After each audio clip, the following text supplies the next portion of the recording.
মুডটা খারাপ কেন তোর? তুই তো বললি মা বাড়িতে কি খাবার আছে, বাড়িতে কি খাবার আছে, তাই জন্যই তো আমি পাপাকে বললাম একটু পকোড়া নিয়ে আসো, একটু চিকেন পপকর্ন নিয়ে আসো। তাহলে কি আমি ভুল বললাম? হ্যাঁ, তাহলে কি আমি ভুল বললাম? তাহলে কি আমি ভুল বললাম? কিরে কথা বলবি না মা আমার সাথে? তাহলে কি আমি ভুল বললাম পাপাকে বলে?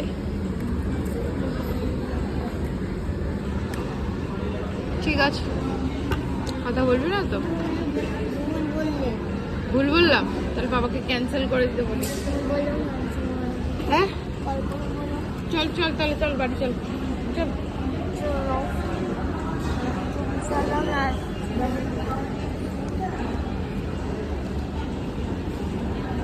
যাও বাড়ি, তুইও চল। যাচ্ছি তো।